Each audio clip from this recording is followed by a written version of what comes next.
Good News Weekly. Let's talk about sex. See, I was doing an impression of like a lot of pastors in the 90s. Mm-hmm. Yes. During an era that was known as like purity culture. Yeah, really. And so the vibe was that the culture had gotten out of control. And so Christians were going to take back sex from the world by teaching everybody abstinence. Oh, how we doing with that? And Sorry. the True Love Waits campaign and these books about not dating. And there was something really great underneath it. So I'm teasing, but there was something really great underneath it. Sin destroys. And when you step outside of God's law sexually in any way, shape, or form, God's word means exactly what it's always meant, no matter what the culture says. And when you step outside that, you hurt yourself. That's right.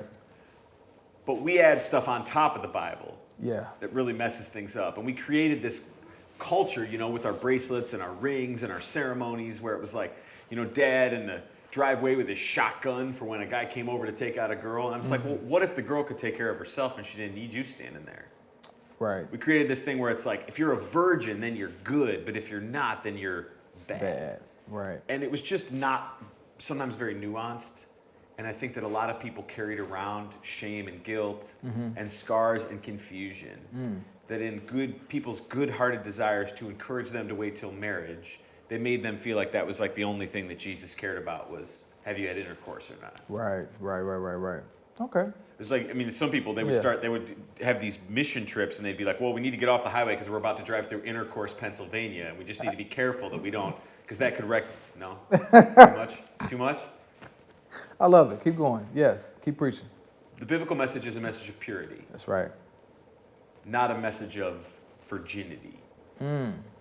You can be in all kinds of sin and still be a virgin, and you can have made mistakes in your past and have renewed your heart and your mind through the power of Jesus Christ and be pure. And if you've been washed by his blood, you're pure. That's right.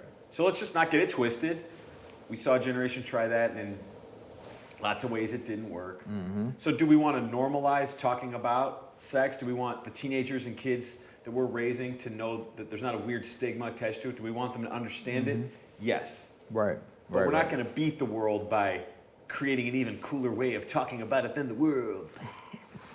The best way to be good news to people about the reality of sex is to talk honest and to talk straight. That's right. And to just not be like a weirdo. Exactly. Just be honest. Just keep it real. So yeah, anyways, Good News episode 7. Glad you're here. All right. Here we go.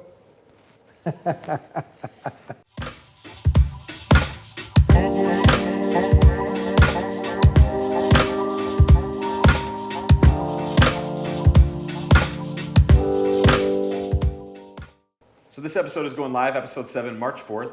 And our very first Sunday service for the church that we're starting together is happening this Sunday in just a couple days. Yep. And we want to throw the invite out. We hope you watch this and are blessed by it, no matter what church you're part of or not part of. But either in person or digitally, there's a link in the place, and we would love for you to jump in and be part of it with us. There's some really cool stuff happening. If you like the sensibility of this show, then I think you're really going to like what's happening with Good News in the neighborhood.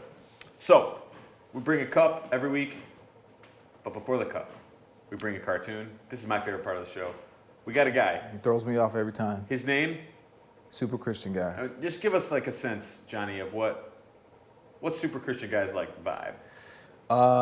Exactly as he's described, super Christian guy. You know, that guy that you somewhere, you have like a beer, he smacks it out your hand and say, you know, thus says the Lord. Yeah. You know, and quotes you somewhere in Proverbs where it talks about alcohol. He's and pretty all that. serious. Super serious. He got a good heart. He means well, but sometimes he could be a little pharisaic. All right, here's what he's got today for you. All right, here we go. Okay, all right. He says, I just don't understand why we can't all live together in harmony. If you guys could all just agree with me, things would be fine. Oh, shoot. And she's sitting there like, oh, my gosh, he's at it again. Yeah. So let's talk about Christian unity. Yeah. Jesus prayed, right, that we would all be one. And everybody agrees that Christians should be unified, but we are totally not unified. And I think one of the reasons for that is our kind of like vibe about unity is, hey, if you could all just be more like me, then everything would be fine. Do we know how many denominations there are? There's a lot of denominations. And if you like know the story, if you're part of a church that's in a denomination, I can promise you the way the denomination started, whenever it was, is someone got mad at someone else, and so they started over. Yeah, yeah. So it's And I wonder what would happen if we could, just for a second, ponder how many people are going to heaven that worship different than us, that think different than us. Maybe the reason why our country has gotten so politically toxic and so, I mean, frankly, even socially toxic, why we're all feeling such a need to cancel each other is because we don't really see people that are different as being valuable. people. We see them Yeah. as an opponent. That's right. Yeah, that's true. That's unfortunate. But that's true though, man. Like, if you don't, we don't, and we're talking about believers, Yeah. right? We're not talking about other we're talking about in the church Yeah. context, in the Christian culture. You got people. I grew up. I wasn't really raised in church, but like growing up, going to church a couple of times with my grandmother. She was at I think it was a Baptist church, and the women wore dresses, the men wore suits, and all of that. So, I mean, she is like turning over and hug. I mean, if this was church and I'm dressed like this, she would not be, So I don't know, man. I just feel like we're gonna be shocked when we get there on the other side, because it's gonna be like, oh wow, he wasn't a heretic. And some people have that vibe. Some people have that vibe like they wish that heaven was smaller. Yeah. They're gonna be really I never upset. really got that. They're kind of like, yeah. I know it's a narrow road, but like I'm thinking we maybe even pull it in a little tighter. Yeah, like a little tighter. But those people, man, need to be careful. Even Paul said, like, listen, I'm walking this thing. I don't know if I'm gonna make it. Okay, you like that? But this Paul said, man, work out your salvation with fear and trembling. So don't be so sure of yourself like that, because I don't know, man. I think that kind of takes us to the cup that I wanted to bring to the table today. I didn't have a good marker. Can you see? Can you zoom in? There you go. Boom, boom, boom, boom. It's a very flattering posture, I'm sure. Sometimes it's like we get into our, I know, but they didn't call me back. I know, but they said it was a covenant, not a contract, but then they pieced out on me. They said forever, but then they left town for her. They said, but then, and we kind of build ourselves these little boxes where I know I'm supposed to love. Right. But you don't know what they did. Right. You don't know the thing that happened. You don't, right. But you don't know what I went through. And I would just say, do you love anyway? Like, reach farther than you want to. Give more than you feel like you should have to. Forgive more than is fair. What is so noticeable about Jesus is how often he goes farther than is reasonable. Right. He gave the crowd bread of life. He could have just said, that's cool, but he figured out a way through a miracle to give them physical bread too. Yeah. He could have saved us in a different way, but he chose to go to the cross to model something for us. He went even further. So maybe the way that things get a little different is if we figure out how to like love anyway. Yeah. And just, back to what we were saying about the different sex, not sex. Whoa. Like sorry. See, no. SEC. There we go. TS. Thank you. Sex. Is there a better way to say? We should come up with a different word. Okay, cool. The camps, different camps in the Christian church. I just think we need to just approach each other, with that spirit of love. And I don't know where I was going. I hate when that happens. I just had a brain fart. You can take over now. Yeah, what if we choose to not need to be right? There we go. Yeah. So I've been so moved by, in Romans chapter 14, I've been moved by this a lot over the last year of the masks or no masks, how aggressively do we take the things that the government is saying, churches meeting in person or not. That in Romans 14 and 15, I think Paul lays out a really beautiful roadmap. And in one space, he says, I think it's 14:6, he says, each one must do as he is convinced in his own mind. I like that. But at the same time, he says later, whatever isn't of faith is sin. And so you must worship God the way that your good-hearted reading of the scriptures in your conscience tells you to. So it's possible that you could be doing something that is right because it's what you believe is right, even if maybe another person, they have a different conscience. And it starts to sound like I'm being all new agey and everyone can do whatever they want. I'm not saying anything about that. The Bible has lines. Right. There's Totally. also this pen that it builds where we should be living under the law of grace. Right. And whatever you believe in your conscience from reading the Bible is the right thing to do, you should do it. Right. Regardless of what anybody else says. And pushing someone to go against their conscience, Paul says again later, is also sin. That's right. So, love anyway. Love anyway. Love anyway. Love anyway. Love anyway. And speaking of love, I want to show you a trumpet solo. Here we go. He won't let it go. Do I like the trumpet solo, Johnny? You love this is all he's been watching. Here's the trumpet solo. Ready? Wait. No, you're not ready. Wait. Trumpet solo. Come on. Let's go.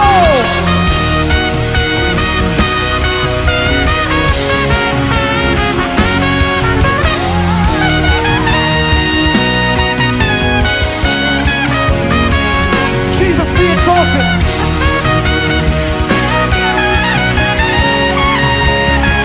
Let everything that hath breath give him praise. Come on. You are God.